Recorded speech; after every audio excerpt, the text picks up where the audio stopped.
तो दोस्तों आज की इस वीडियो में हम लोग बात करने जा रहे हैं भारत और जर्मनी के रिलेशनशिप को लेकर, जिसमें अब ये देखने के लिए मिल रहा है कि जर्मनी द्वारा भारत को एक ऐसे गैर नाटो देश के तौर पर अब देखा जाने लगा है जो कि उसकी नजर में बिल्कुल नेटो के समकक्ष है।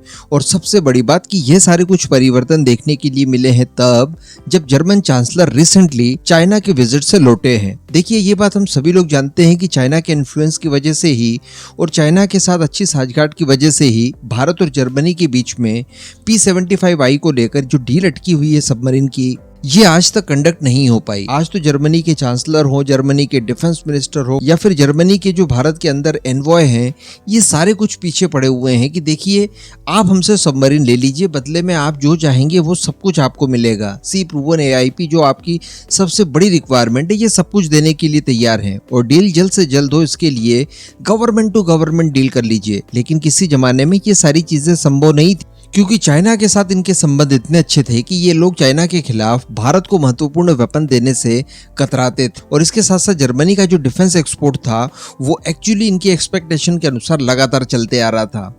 लेकिन दोस्तों फिर समय ने करवट ली। आप जर्मनी के डिफेंस एक्सपोर्ट के अर्श से फर्श पर आने के लिए जब भी रिसर्च करने की कोशिश करेंगे तो आपको वर्ष 2022 के आसपास के इस तरह के आर्टिकल मिलेंगे। और यहाँ पर आपको देखने के लिए मिलेगा कि वर्ष 2022 से जर्मनी का जो डिफेंस एक्सपोर्ट था वो काफी ज्यादा नीचे गिरा है।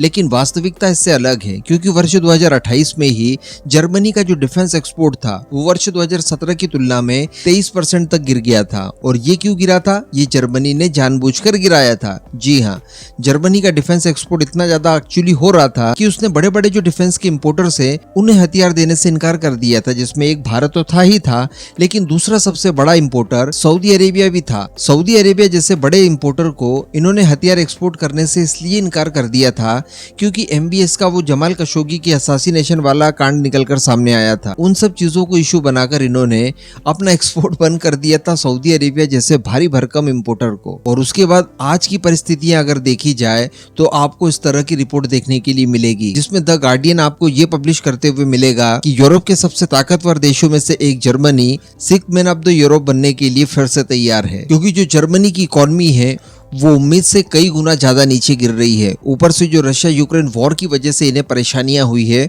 वो अलग।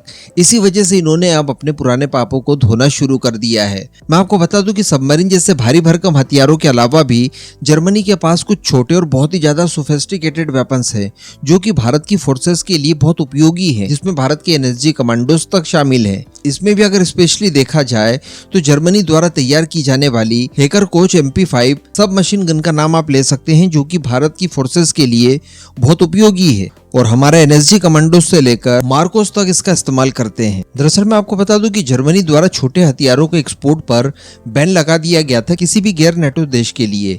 लेकिन अब खबर निकल कर आ रही है कि भारत को इसमें अपवाद मानते हुए इन छोटे लेकिन महत्वपूर्ण हथियारों को एक्सपोर्ट करने की अनुमति दे दी गई है। और ऐसा इसीलिए किया जा रहा है क्योंकि ये लोग भारत के साथ डिफेंस ट्रेड को बढ़ाना चाहते हैं। तो कहने का मतलब ये भारत को अब नेटो देशों की तर्ज पर देखना शुरू कर चुके हैं। अब चूंकि भारत को इस तरह के कुछ छोटे मोटे हथियारों की एक्चुअली आवश्यकता है भी, तो इसीलिए बताया जा रहा है कि ये जो MP5 सब मशीन गन है इसके कई सारे स्पेयर पार्ट्स वगैरह भारत की फोर्सेस आने वाले कुछ समय में आप खरीद सकेगी, क्योंकि इनका इस्तेमाल तो काफी लंबे समय से हम लोग कर ही रहे हैं। क्योंकि 1960 के दशक में ही जर्मनी द्वारा इन गन्स को बनाया गया था जिनका इस्तेमाल भारतीय फोर्सेस बड़े स्केल पर करती है। इसके अलावा अगर गन्स ही चाहिए होंगी हमें तो वो भी अब हम लोग जर्मनी से इंपोर्ट कर सकते हैं। इसके अलावा बताया जा रहा है कि भारतीय वायुसेना अपने AN-32 व्हीकल्स को भी रिप्लेस करना चाहती है, जो कि 18 से लेकर 30 टन की कैपेसिटी वाले व्हीकल्स हैं। तो इस डील को लेकर भी अब जर्मन कंपनियां इंटरेस्टेड दिखाई दे रही है। जबकि कुछ समय पहले हमें हमारे टैंक्स के लिए इंजन्स चाहिए थे तो जर्मनी द्वारा इसमें अड़चने डाल दी गई। तो अब वो अड़चने भी बीच से जर्मनी द्वारा ही समाप्त कर दी गई है। तो अब भारत को कुछ खरीदना हो न खरीदना हो ये तो बात की बात है, लेकिन भारत के लिए कॉम्प्लीमेंट यही है कि चाइना की वजह से ही इन सारी चीजों के एक्सपोर्ट पर जर्मनी द्वारा प्रतिबंध लगाए गए थे और अब चाइना के विजिट के ठीक बाद ये प्रतिबंध हटाए गए हैं। ये भारत की विक्ट्री के तौर पर देखे जाना चाहिए।